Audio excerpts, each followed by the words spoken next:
Primero quiero agradeceros a todas y a todos por estar aquí compartiendo este espacio que, bueno, son 4 horas de contenido muy interesante y nada, y os doy las gracias por estar aquí y por asistir. Yo soy Amaia Chavarría, soy la directora de UNAF.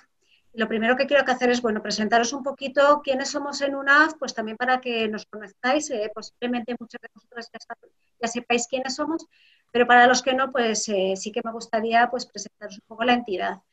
La Unión de Asociaciones Familiares, UNAF, es una organización no gubernamental fundada en 1988. Estamos dedicadas a la defensa y promoción de los derechos de las familias. Es una entidad integrada por más de 20 organizaciones que trabajamos en el ámbito familiar por y para el bienestar de las familias. UNAF es además una de las organizaciones pioneras en la mediación familiar en España, tanto en la atención de las personas que demandan la mediación como forma de gestión de los conflictos familiares, como en la formación y capacitación de mediadores y mediadoras familiares. Es también desde 1995 una entidad de carácter consultivo especial del Consejo Económico y Social de la ONU. Pertenece también a la Organización Mundial de las Familias, OMF, y a la Confederación de Organizaciones de Familias de la Unión Europea, COFACE. Forma parte también del Foro Europeo de Formación en Mediación Familiar. Lo que queremos agradecer especialmente al Ministerio de Sanidad, Consumo y Bienestar Social la oportunidad que nos ofrece de poder difundir la mediación familiar, ya que es con la subvención de estos proyectos con las que podemos dar a conocer esta fuente de resolución de conflictos que resulta de tanta utilidad, pero que todavía es tan desconocida. Y como ya se ha constatado en esta situación de pandemia que hemos vivido y que, por desgracia, continuamos viviendo, resulta una alternativa muy eficaz para resolver soluciones a las familias en los diversos conflictos y, en el caso de las parejas, resulta una propuesta muy positiva tanto para las parejas que ya estaban separadas y que necesitan hacer cambios en sus acuerdos, algo que hemos visto mucho durante la pandemia, como para esas otras parejas que tras los últimos meses llenos de dificultades, pues ven la ruptura como una de sus opciones. La mediación, como muchas de vosotras sabéis, se puede aplicar tanto en procesos nuevos como en los de familias en las que las parejas están ya separadas y precisan transformar los acuerdos iniciales si las circunstancias familiares han cambiado, porque habrá que renegociar una nueva fórmula. En estos supuestos también la mediación puede ayudarnos. La mediación es una herramienta de resolución de conflictos en los que las partes voluntariamente tratan de llegar a un acuerdo común, con la ayuda de un tercero imparcial, la persona mediadora, quien les ayuda a través de la exploración y del diálogo a buscar los acuerdos que les permitan que la familia en la que se van a transformar siga funcionando y que este tránsito se haga con el cuidado necesario, de modo que a pesar de lo difícil de la situación, resulte lo más beneficioso posible para los y las menores, que son nuestra gran preocupación. Este taller que hoy os ofrecemos normalmente es presencial y cuenta con vuestra participación activa en las simulaciones de un proceso de mediación. Taller que os invitamos a disfrutar en cuanto nos sea posible ofrecerlo. Pero dada la imposibilidad de hacer este tipo de encuentros hoy en día, pues nuestro taller se ha transformado en una exploración de una de sus herramientas clave, la pregunta. Este taller que hoy os presento forma parte de una serie de 4 talleres a los que podréis inscribiros y que UNAF desarrollará todos los miércoles de septiembre. Todos los miércoles de este mes, UNAF dedica sus tardes de 4 a 8 a los entrenamientos de mediación. Este primer entrenamiento se dedica al arte de preguntar. El próximo miércoles os ofreceremos el segundo, en el que trataremos la culpa, y luego tendremos otros 2 más de los que os iremos informando. Y para desarrollar las habilidades que precisa la persona mediadora, primero hay que conocerlas y entrenarlas al margen del proceso. Y debéis conocer cómo funcionan, y para eso está hoy con nosotros Ángel Gutiérrez, un experto en comunicación, y él va a ser el que en estas 4 jornadas que os tenemos preparadas, vuestro entrenador. Así que sin más, os dejo con Ángel Gutiérrez. Muchas gracias, Ángel, y gracias a todas vosotras por asistir. Muchas gracias, Amaia, por tus palabras. Muchas gracias, UNAF, por la oportunidad que me brinda y que nos brinda a todas las personas que estamos hoy aquí. Somos unas cuantas, por lo que veo. Vamos a ver. Antes de presentarme un poquito más extensamente y para que veáis un poco el itinerario que he seguido y por qué estamos aquí, de qué manera creo que lo que os voy a plantear puede ayudaros en vuestro trabajo diario, sí me gustaría establecer una serie de coordenadas muy básicas para el buen funcionamiento de la articulación de esta pequeña jornada, ¿no? De estas 4 horas que tenemos. Eh, es de sentido común. Somos muchas personas y sí me gustaría que toda la sesión fuera muy dinámica. Es decir, yo voy a ir parando en las explicaciones que voy dando y voy a intentar que participéis. Es más, es necesario que participéis para que esto salga bien o tengáis un aprendizaje efectivo, ¿no? Y que de alguna manera tengamos un feedback, una retroalimentación permanente sobre lo que se está planteando en esta dinámica, ¿no? Veo que la posibilidad que tenéis es de chateo. No hay posibilidad de hablar. ¿O sí hay posibilidad de hablar, chicas? No, solo chateo, ¿no? ¿Cómo ubicar este itinerario mío? Bueno, pues tiene su historia. Como bien apuntaba Maya, llevo bastantes años dedicado a la consultoría de comunicación, pero en otro orden soy filósofo de formación y de vocación posiblemente. Así al menos me veo yo.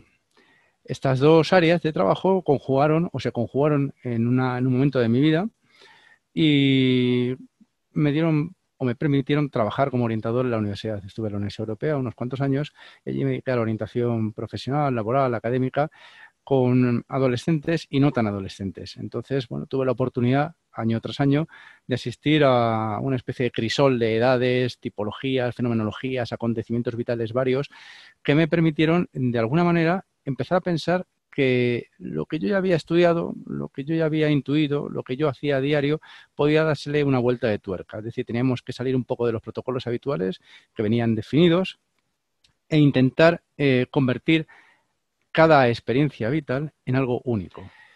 ¿Qué pasa con la mediación? Vosotros tenéis de manera habitual dos propuestas, ¿no? Tenéis un espacio destinado a la premediación y otro espacio destinado a la negociación.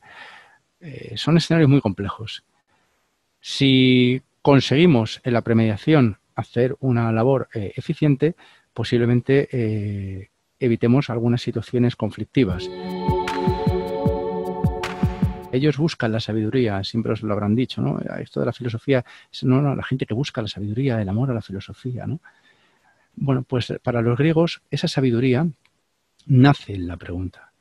Nace en la pregunta. Y nuestra civilización, nuestra cultura occidental, multicultural, pero occidental, conlleva siempre una raíz no solamente judío-cristiana, sino griega.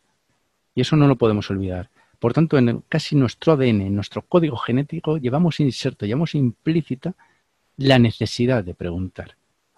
No se pueden hacer preguntas que no sean pertinentes, es una de las cosas que veremos hoy, sobre todo cuando estamos trabajando en mediación.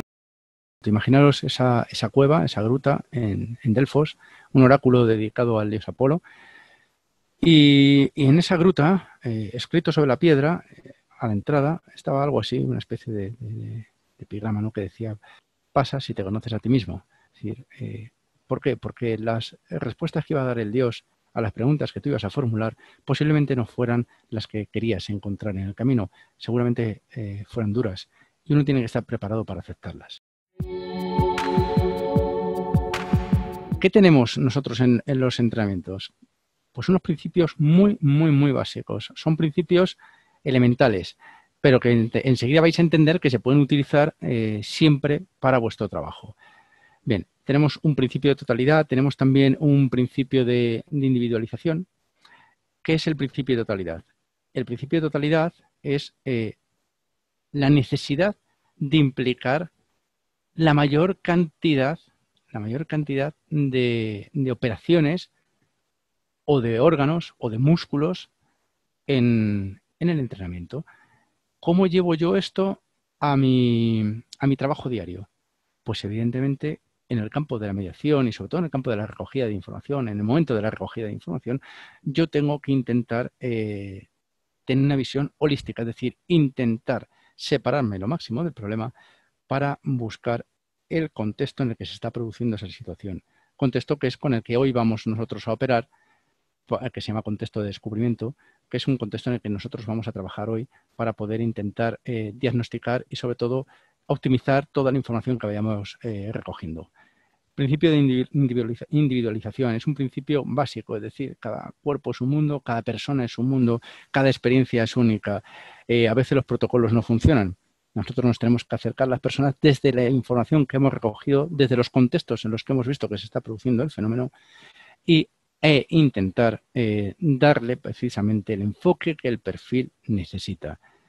Insisto, eso significa generar lo que se llama suspensión de juicio, es decir, no dar nada, absolutamente nada por hecho. Todo lo contrario, estar siempre dispuestos a cuestionar todo lo que nos llega. Y eso es muy, muy complicado, como veremos, porque tenemos prejuicios y los prejuicios no los podemos eliminar. Sí los podemos conocer y sí pueden actuar en favor nuestro, por supuesto, si somos conscientes de ellos. Esto no es como la paradoja de Hipias, de un diálogo menor de Platón, en el que Sócrates y Hipias discuten sobre quién es mejor persona, ¿no? Si Ulises o Aquiles. Y Hipias dice que Aquiles, ¿no? Porque es un héroe, porque Aquiles va de frente, porque, hombre, el muchacho a veces se equivoca, ¿no? E incluso engaña, pero no lo hace conscientemente. Pero, sin embargo, Ulises sí engaña. Se lo llaman el astuto, el engañador, el creador de fábulas. Y Sócrates defiende que no, que precisamente Ulises es el más importante. Es la mejor persona porque es consciente de lo que hace. Lo dejo para vuestra reflexión, pero es cierto que ser conscientes de lo que hacemos es fundamental. Y a veces nuestros prejuicios, a veces la escasez de distancia y a veces la necesidad implícita que tenemos, vocacional, por ayudar, nos puede confundir. Dentro del entrenamiento luego tenemos una serie de procesos que son fundamentales. El más importante, al principio, el de la intensidad. Es decir, nosotros trabajamos siempre con una intensidad. Si queremos que las cosas funcionen, tenemos que darle fuerza, empaque, empuje. No podemos quedarnos. Si nosotros vemos que un protocolo no funciona, que un protocolo queda demasiado suave para la situación, nosotros tenemos que meterle intensidad. Intensidad a las preguntas. Porque eso nos va a ayudar a que la persona reaccione. Bien. Cuando le metemos intensidad, nosotros ya estamos en disposición de progresar. No podemos saltar 18 escalones de un solo golpe. Tenemos que ir paso a paso. Eso se llama progresión. La progresión no solamente es básica en el ejercicio físico, sino que es evidentemente básica en cualquier proceso de mediación, en cualquier terapia. Tenemos que ir progresando poco a poco.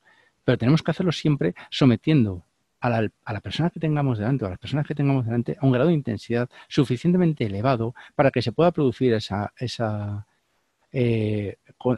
progresión, se pueda producir una continuidad en el trabajo y se pueda producir lo que se llama adaptación. Es decir, me voy adaptando y voy integrando programas y recursos nuevos que me van ayudando a mejorar en mi situación actual. Y, por supuesto, a generar posibles escenarios futuros en los que yo me coloque de manera libre, autónoma y con capacidad para decidir.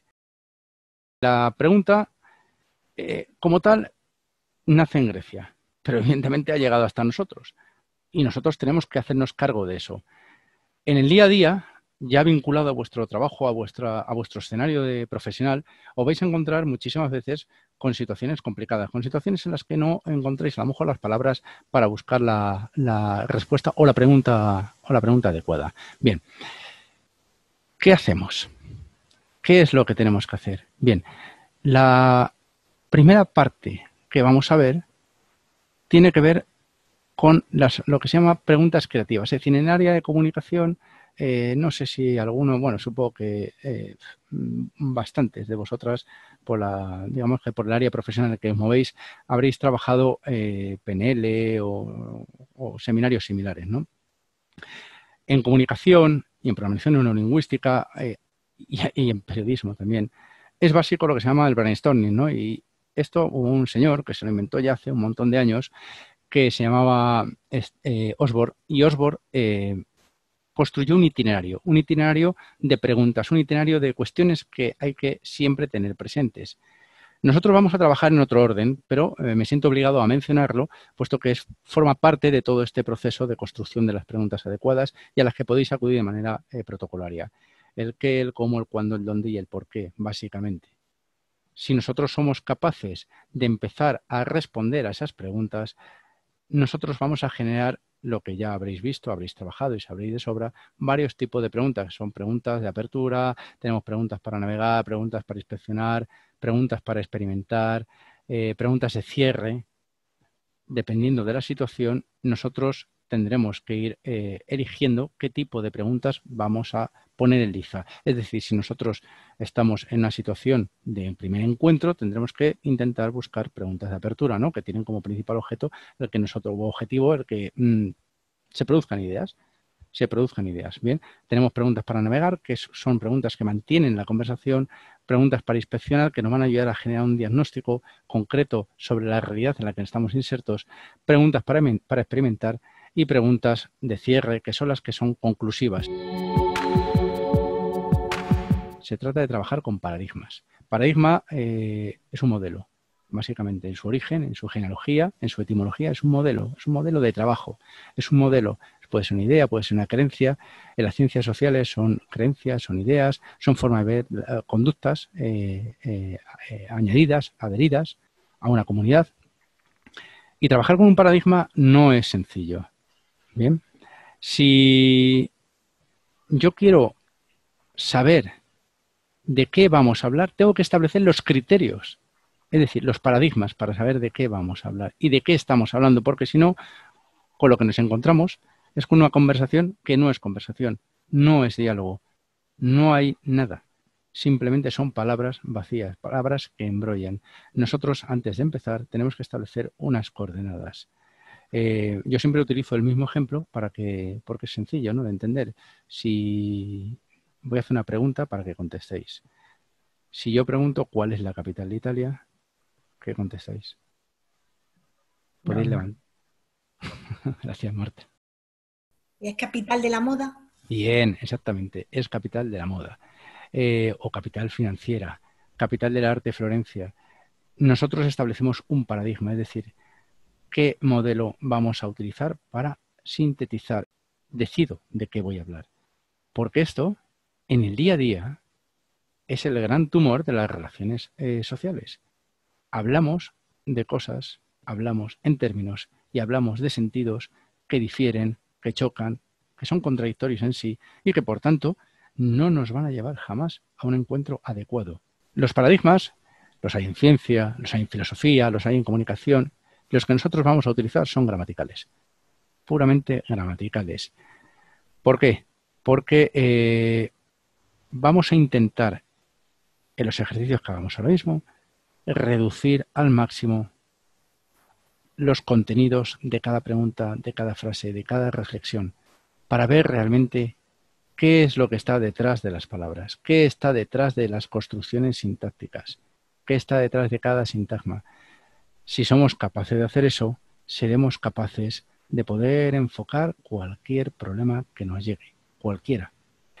Hay 4 principios lógicos, y no os voy a marear con esto, pero sí es necesario que los conozcáis para que entendáis el trabajo que vamos a hacer, que son el principio de identidad, el principio de no contradicción, el principio de tercio excluso y el principio de razón suficiente. El principio de identidad dice que A es igual a A. Y esto, que parece algo una chorrada, hablando mal y pronto, es muy importante. Es muy importante, porque si A es igual A no es igual a no A. Es decir, son diferentes. Por tanto, si vosotros estáis en una conversación de mediación, recogiendo información, y os encontráis que las reflexiones que se producen están diciendo por un lado A y por otro lado no A, en la misma frase o en la misma construcción sintáctica, os está desvelando ya una contradicción inherente. Bien, muchas veces os vais a encontrar personas, o os estaréis encontrando personas que se enquistan, se enrocan en esa disposición y no quieren bajarse de ahí. Bien, pues el siguiente trabajo es precisamente el del tercio excluso, que es o es A o no es A, pero los dos no pueden ser. No pueden ser los dos verdaderos, no pueden ser los dos falsos. Por tanto, intentamos siempre llevar a base de preguntas a la persona que tenemos delante a una situación de absurdo, una situación en la que sea consciente de su contradicción. no se puede obtener una respuesta, no se puede entender a una sola persona, no se puede entender una sola disposición si no somos capaces de comprender que todo lo que tiene, todo lo que ha sucedido, todo lo que lleva encima es resultado de un contexto.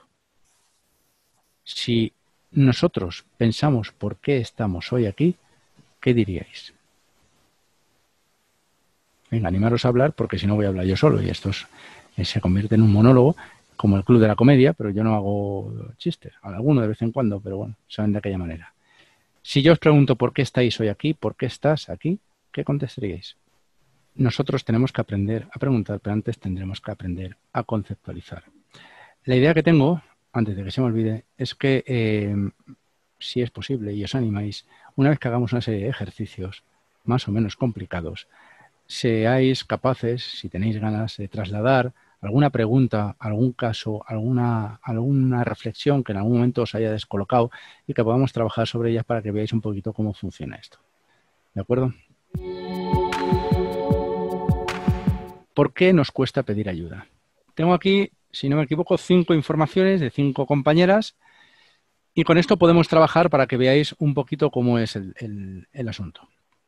Tenemos la primera, que es nos cuesta pedir ayuda por el temor al juicio del otro.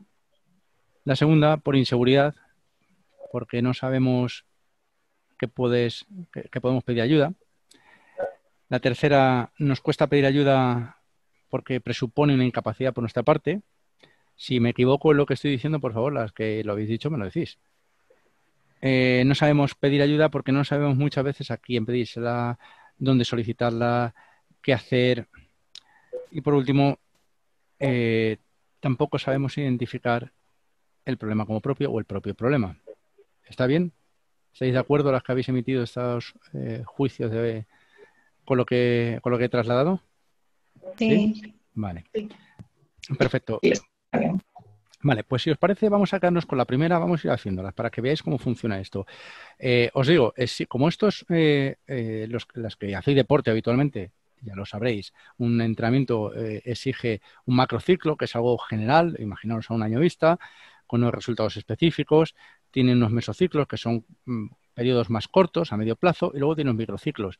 Pues nosotros estamos en una especie de microciclo, ¿no? Es como el que va un día al gimnasio y dice, pues mira, está, he hecho una sesión. La sesión de hoy es esta. Bien, pues nosotros estamos en una sesión. Por tanto, para no sobreentrenar, para no colapsar el organismo, tampoco podemos meter dosis de complejidad altas, porque entonces nos embrollamos y no hacemos nada. Pero sí es cierto que podemos trabajar con calma sobre alguna de estas cuestiones y estos planteamientos, insisto, en la primera parte, que es la paradigmática. Bien, si cogemos, y eso para esto es bueno que anotéis, para que no se os olvide, si cogemos la primera frase, la primera proposición, nos cuesta pedir ayuda por el temor al juicio del otro, ¿cuál diríais, si tuvierais que resumir, que reducir, qué es el concepto principal de esa proposición? ¿Cuál diríais? Les repito, para que toméis nota. Nos cuesta pedir ayuda por el temor al juicio del otro. ¿Cuál diríais que es, si tuvierais que reducirlo a un concepto, cuál diríais que es el concepto fundamental que permea en esto? Habitualmente, insisto, buscamos todo tipo de recovecos para dar salidas, para explicarlo de otra manera. Usualmente utilizamos el creo. Pero claro, creo es una puerta giratoria. Entramos y salimos a toda velocidad. Si yo digo pienso, estoy convencido, tengo que argumentar. Si yo tuviera que reducir paradigmáticamente, decir, a un solo concepto esta primera proposición, diríamos que el concepto que funciona por encima de todo es el miedo. Yo pregunto ahora, porque esto es importantísimo que lo hagáis habitualmente. ¿Quién no está de acuerdo? Y esto lo voy a matizar antes de que nadie conteste, y espero que alguien conteste, porque esto es muy cultural nuestro. Cuando yo digo no estoy de acuerdo en lo que ha dicho Alejandro, imagínate, voy a contestar no a lo que ha dicho Alejandro con lo que yo no estoy de acuerdo. Voy a contar mi película, porque he venido a contar mi libro. No, miren ustedes. Y eso seguro que os ha pasado. ¿por qué has hecho esto? Y te sale por otra, ¿o estás de acuerdo conmigo? Pues no, ¿por qué? Y te cuenta otra historia. Te cuenta otra historia completa. ¿Con eso somos eficientes? ¿Con eso conseguimos llegar a los objetivos? De ninguna de las maneras. Todo lo contrario. Entramos en una serie de ondas de comunicación que no son ni circulares, porque es que no nos van a llevar ni siquiera al punto de partida, nos van a llevar quién sabe dónde. Hay un miedo que está implícito en los juicios de valor y que tiene que ver con algo que has comentado ahora, ¿no? Del tema del conocimiento, y es el miedo a la ignorancia. Pues miren ustedes, precisamente la ignorancia es el factor fundamental del conocimiento. Si yo soy consciente de que no sé algo, soy consciente de que puedo aprenderlo. Scamper es una técnica que se utiliza muchísimo en comunicación, pero que evidentemente tiene una serie de propósitos, una serie de vinculaciones que no la limitan solamente al campo de lo oral o de lo escrito, sino que lo podemos emplear de una manera muy efectiva en nuestro trabajo diario. Scamper son unas siglas que esconden una serie de estrategias.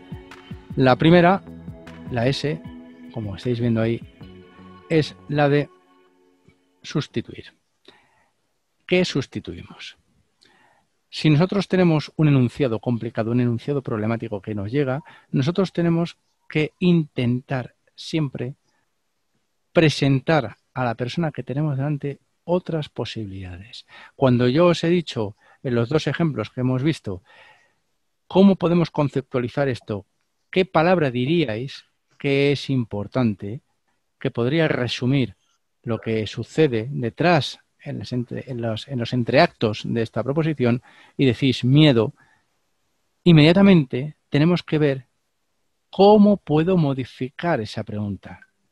Bien, es decir, que si yo tengo delante una persona que cree que piensa que lo que mueve sus actos es el miedo, nosotros tenemos que estar dispuestos a modificar eso, a dar una solución, a dar una propuesta alternativa, a decirle, ¿y si no fuera el miedo? ¿Y si no fuera el miedo? ¿Qué otra hipótesis tienes? ¿Qué es lo que le he preguntado a una compañera? ¿Qué hipótesis tienes? ¿Qué es lo que podría ser diferente? ¿Vale? Combinar temas, conceptos, ideas. ¿Qué pasaría si nosotros lo que estamos escuchando, lo que nos han escrito, lo que nos llega, lo combinamos, lo involucramos de otra manera? ¿Qué pasaría? Ahora veremos lo de combinar, pero quiero que nos vayamos familiarizando con el término. Combinamos, adoptamos y adaptamos, modificamos, ponemos otros usos diferentes. Cuando hablamos de otros usos diferentes, hablamos de otras posibilidades de ser. Eliminamos o reducimos. Bien, reordenamos o invertimos. Vamos a ir paso a paso. Decíamos, sustituimos. Nosotros hemos empezado, para poder saber qué sustituir, hemos empezado por conceptualizar. Es decir, que las propuestas que han hecho las compañeras, si lo que prevalece es el miedo, nosotros en el primer ejercicio que tenemos que hacer en esas frases es intentar sustituir aquellas palabras, aquellos sintagmas que a nosotros nos llevan directamente al miedo. Es decir, lo tenemos que reformular siempre. Entonces, nosotros tenemos que buscar otra hipótesis. ¿Y si lo hiciéramos de esta manera? ¿Y si en lugar de plantear esta resolución lo planteáramos de otra forma? ¿Qué es lo que pasaría? Bien, entonces, el ejercicio práctico que os propongo ahora mismo es, cogiendo la primera de las proposiciones que hemos hecho, la de nos cuesta pedir ayuda por el temor al juicio de los otros, que nosotros lo reformulemos de otra manera, que busquemos sustituir lo que no consideremos oportuno, porque tened en cuenta que lo que tenemos que ofrecer siempre a las personas es una alternativa. Si nosotros insistimos en el contexto en el que están apresados, van a seguir apresados. No vamos a encontrar el lugar realmente en el que puedan progresar, en el que puedan crecer. Eso es una hipótesis. Siempre hay que darle una alternativa. Esa es una de las características que íbamos a ver, que es lo habéis visto en el Scamper, que es la sustitución. Sustituyo una de las palabras. O sea, lo puedo cambiar o lo puedo sustituir. Sustituyo miedo. O sea, ¿y si no fuera miedo? Y si no tuvieras miedo, ¿qué harías? Muy bien, me gusta. Está muy bien. Eso es parte del scamper, es decir, la S de sustitución que veíamos tiene que ver con eso. Nosotros sustituimos, siempre. Si podemos, cambiamos y después combinamos. Podemos combinar elementos, podemos intentar que la proposición que nos ha llegado tenga otras variables. Es decir, si yo tengo una proposición en la que me dice, mire usted, yo no puedo pedir ayuda o no pedir ayuda porque tengo miedo. Yo puedo coger y cambiar y sustituir. Y además ahora combinar y decir, ¿y si no fuera miedo? ¿Y si no tuvieras miedo? ¿Qué harías? ¿Te parece?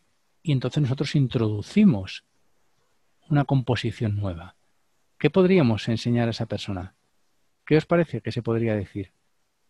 Como una alternativa, como una posibilidad, como un horizonte nuevo. Si no tuvieras miedo, ¿qué harías? Sustituimos, cambiamos y combinamos. ¿Y si las piezas no fueran así? ¿Y si el puzzle no fuera de esta manera? ¿Y si pudiéramos hacerlo de otra? ¿Cómo encajaría esto esas piezas? Hay mucha gente que acude, y seguramente os haya pasado, a un tipo de falacia, a un tipo de pensamiento erróneo que lo único que hace es toxificar su relación consigo mismo y con los demás, que es, por ejemplo, la falacia basada en la cantidad, ¿no? O en el populum. ¿Os suena de algo? No, es que mucha gente lo hace, mucha gente me ha dicho, eso por ejemplo con los adolescentes es muy común, y eso lo encontraréis seguramente, es que la gente dice, es que me han comentado, es que continuamente me cuentan, es que continuamente dicen esto de mí, hasta que se convierte en una realidad, en una verdad para ti. Pues no, es una falsa apariencia, no es eso. Y nosotros tenemos que intervenir ahí precisamente sobre lo que más daño le está haciendo, que es pensar que lo que dicen los demás es una verdad absoluta. Si nos preguntan, respondemos con tranquilidad. Si preguntamos, no esperamos una respuesta veloz, directa, salvo que la necesitemos en un momento determinado. Siempre damos un margen de tiempo, porque si no, nos vamos a encontrar con que lo que nos van a aparecer siempre son falsas evidencias. E insisto, cuando nosotros empecemos a plantear hipótesis condicionales, alternativas a la situación de origen, nosotros tenemos que estar dispuestos a escuchar, siempre. Y siempre con esa suspensión de juicio, no intentando introducir nuestro modo de ver las cosas, porque si no, cometeremos de nuevo una imprudencia, una equivocación. Estaremos dominando la situación. Quiero saber, si no sé ya me colapso. No, mire usted, la ignorancia es la base del conocimiento. Sigo insistiendo, si yo no sé, aquí hay algo. Y si yo soy capaz en mi trabajo de decirle, mire usted, como uno sabe, tenemos mucho por aprender y eso es una maravilla, porque hemos salido del dogmatismo, hemos salido de las falsas evidencias, de las falsas apariencias. No sabemos. Y cuando uno no sabe y quiere aprender, que es la siguiente cuestión que hay que plantear, y tú quieres transformar, quieres aprender, cuando yo quiero aprender, entonces sí necesito buscar ayuda. Tengo que buscar un libro, tengo que buscar una profesora, un profesor, tengo que buscar una institución que me enseñe, lo que sea. Pero yo necesito encontrar los elementos que me ayuden a aprender. Y por supuesto, siempre salir de otra de las grandes falacias que hay, y es que yo puedo saberlo todo. Traslado este pequeñito esquema, que no es nada, a una práctica real. Yo tengo que empezar por, primero, escuchar para poder ver cómo puedo sustituir y qué tengo que sustituir. Y eso significa trabajar sobre una reducción, que es una de las cosas que hay que hacer en este método, que es reducir, como hemos hecho, a conceptos, a los mínimos. Si se puede, 1 a 1, si son 3, 3. Pero intentar hacer ver a la persona que tenemos delante cuáles son los conceptos que prevalecen en sus exposiciones. Claro, en una frase es muy sencillo, es relativamente fácil. Se dan un concepto, pero ¿y si tuviéramos una historia? ¿Y si fuera un contexto mucho más amplio al que nos tuviéramos que dirigir, que es lo habitual de vuestro trabajo, que son varias conversaciones, entrevistas y mucha información ingente que tenéis que manejar?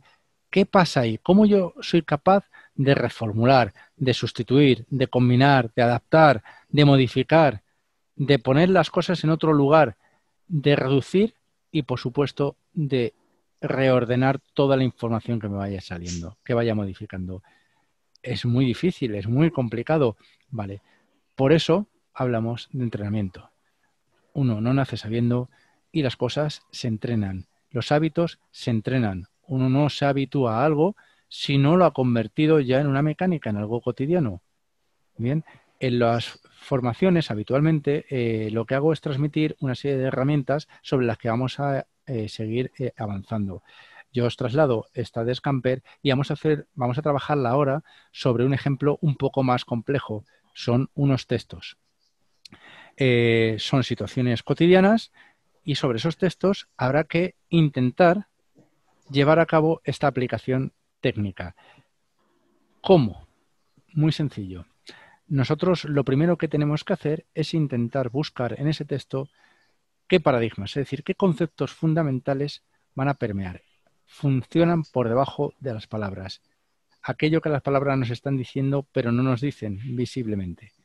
Porque eso nos va a ayudar a empezar a buscar, como hemos hecho antes, otras hipótesis que nos permitan sustituir lo que haya que sustituir, reformular lo que haya que reformular, combinar, es decir, cambiar temas, cambiar los conceptos, cambiar ideas, cambiar las emociones y, por supuesto, ir modificando. ¿Cómo haríamos? Lo que yo os voy a pedir es, una vez que hayáis sacado los conceptos, una vez que hayáis diagnosticado de alguna manera qué es lo más importante de ese texto, cuál es el sentido de la historia, porque sí es cierto que hay que sacar un sentido para poder reformularlo, reformular, es decir, alternar, generar una alternativa, una proposición o una historia diferente. Si os va a salir, os van a salir 2, 3 o 4 conceptos, no lo sé, lo que sacará cada cual, y un sentido es pues una explicación a la historia, en una línea. Lo que tendréis que hacer es transformarlo. Es decir, vale, ahora desde este punto de vista, ¿cómo podría yo reformularlo? ¿Y si yo estoy equivocada? ¿Y si estoy equivocada? Porque no puedo dar nada por hecho. ¿Y si estoy equivocada? ¿Qué otra posibilidad habría? ¿Vale? A partir de ahí, sí podremos combinar, sí podremos cambiar, sí podremos eliminar y sí podremos ordenarlo de otra manera. ¿De acuerdo? No sé si me estoy explicando. ¿Tenéis alguna duda?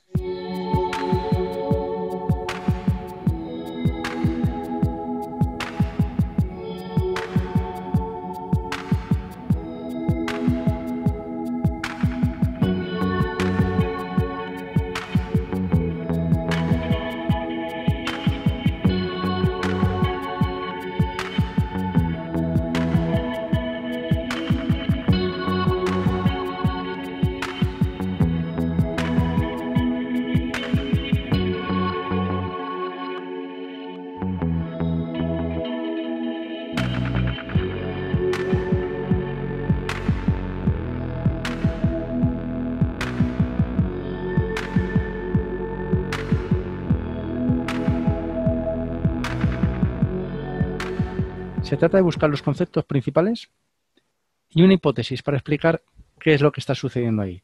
Y lo compartimos y después vemos la segunda parte del Scamper a ver si podemos transformar algo o cambiarlo. ¿Por qué no trabajamos sobre lo que él llamó protopalabra, yo-tú, en una misma línea jerárquica? Es tan importante lo que dice el tú como lo que dice el yo. Es más, como es bidireccional, el tú se te va a tener que poner en el lugar del yo y el yo en el lugar del tú. Que eso es lo que llamamos ahora lo de lo de empatizar, ¿no? Vamos a ver si somos capaces de entender, de ponernos en lugar del otro, ¿sí?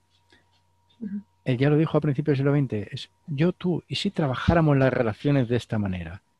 ¿Y si trabajáramos las relaciones sin desequilibrios, poniéndonos en el lugar del otro?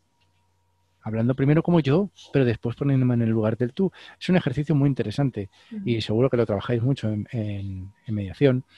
Y ayuda, cuando uno detecta que hay una falta de empatía, ayuda a que la otra persona entienda qué está pasando por la perspectiva del otro. Hay mucho role-playing, seguro que habéis hecho muchos, y mucho psicodrama, mucha dramatización en la que uno asume otros roles precisamente para ver qué pasa.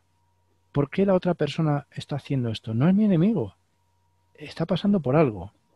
Esto es otro de los principios de la lógica que es fundamental. Se llama principio de razón suficiente. todo sucede por algo. ¿Qué podríamos hacer ahí? Cuando trabajamos con creencias o pensamos que trabajamos con creencias, lo que tenemos que intentar averiguar es si realmente es una creencia o es una idea.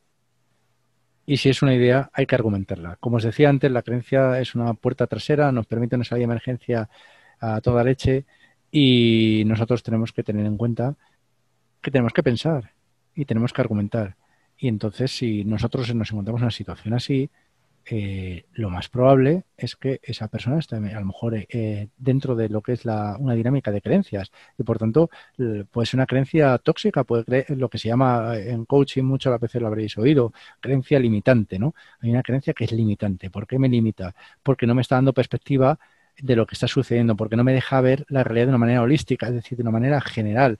No me permite ni siquiera salirme de mí misma de alguna manera para ponerme en el lugar del otro, empatizar con él. Estoy en lo que se llama convicción. Convicción. Decía Nietzsche que es peor discutir con un convencido que con un mentiroso. Porque el mentiroso, pues al final sabes de qué va, ¿no? Y más o menos pues le puedes esquivar pero el convencido es imposible, no hay manera de encontrar un punto de acuerdo, ¿no? Con él, porque está convencido de algo. Y claro, las creencias, volvemos a lo del debería, suelen estar en un condicional, por tanto es algo que no podemos apresar, no está sujeto a nuestro presente, no está actualizado, y si queremos convertirlo en una realidad, tendremos que dotarlo de argumentos, tendremos que dotarlo de razones suficientes para que se convierta en una idea, en un pensamiento, en algo que se pueda defender, que construya realidad, porque lo demás es una creencia. Y entonces nosotros, desde esta perspectiva que tú trasladas, Luz, tendríamos que a lo mejor ahondar con ella, ya con unas preguntas dirigidas, una serie de planteamientos, hay un montón de dinámicas para esto, ver si realmente está dentro de una creencia y si está dentro de una creencia, hacerle ver qué tipo de creencia tiene, cómo la está limitando, si es que la está limitando, y que la pueda, si es posible, convertir en una realidad, ver qué hay de realidad dentro de la creencia. Porque siempre hay una realidad dentro de la creencia. Algo pasa. Bueno, pues lo cojo y lo traslado. Y siempre sin perder de vista nuestro objetivo. ¿Nuestro objetivo cuál es? Provocar acuerdos, facilitar, ayudar, dotar de oportunidades. Fantástico. Muy bien. Fenomenal. Si os dais cuenta, este tipo de textos está organizado precisamente para trabajos muy específicos de mediación, de conciliación, cierto tipo de terapias, para desvelar algo que es inherente a todo lo que es el mundo de la oralidad. Y es que nos falta información permanentemente. Entonces, como nos falta información, tenemos que poner en práctica algo que es muy antiguo, que se llama epogé, que significa suspensión de juicio. Es decir, en la medida de lo posible, no puedo o tengo que evitar enjuiciar. Por tanto, este ejercicio de conceptualización, como os decía, me ayuda a generar diferentes hipótesis, diferentes caminos explicativos para, en mi lugar como profesional, intentar encontrar el que mejor se acomode a las circunstancias. En las diferencias no tiene por qué haber una confrontación. Todo lo contrario. Bien. Y entender que somos diferentes muchas veces nos cuesta. Nos cuesta porque, como en el ejemplo, queremos que otras personas hagan lo que a nosotros nos apetece o consideramos que se tiene que hacer, o que seamos de una manera determinada, o que vistamos de una manera determinada, o que hablemos de una manera determinada, porque tenemos una proyección. Y eso, al final, pues lo que hace es intentar eliminar las diferencias, pero las diferencias son enriquecedoras. Precisamente ahí es donde se establecen las dialécticas, los nexos, los crecimientos, la forma de enriquecer las relaciones y el propio crecimiento personal, por supuesto. Muy bien, Victoria, pues muchas gracias por tu palabra ya al final. Gracias a ti. Bueno, chicas, no os voy a entretener más, son las 8. Os quiero dar las gracias por haber participado, por haberme escuchado. Sinceramente, egoístamente, espero y deseo que algo de lo que he contado os sirva, os ayude, os estimule, os incite a investigar qué es esto de la filosofía aplicada o qué es esto de la conceptualización, qué es esto de la lógica, o simplemente a entreteneros con algunos de los casos que llevéis para ver si tenéis lecturas diferentes. Y sinceramente os deseo que disfrutéis, sobre todo que disfrutéis de la vida, que disfrutéis de lo que hacéis y que lo llevéis de la mejor manera posible, dadas las circunstancias que estamos padeciendo. Dicho esto, si alguien quiere decir algo, queda abierto el micro, y si no, pues despedimos la sesión. Y lo dicho, encantado de haber pasado esta tarde con vosotros. Muy bien, Ángel, pues nada, muchísimas gracias a todas y a todos por acompañarnos. Y bueno, os invitamos a participar en el próximo entrenamiento de mediación, que será el próximo miércoles nuevamente a las 4 de la tarde, de 4 a 8 como este, y sobre otro tema que ya os ha apuntado Ángel un poquito y que tiene también mucho interés en nuestro espacio de mediación, que es la culpa que nos limita y que nos impide avanzar, ¿vale? Pues nada, muchísimas gracias a todos y a todas por este esfuerzo, que sé que 4 horas sin descanso suponen un esfuerzo adicional para todos. Muchísimas gracias. Hasta luego.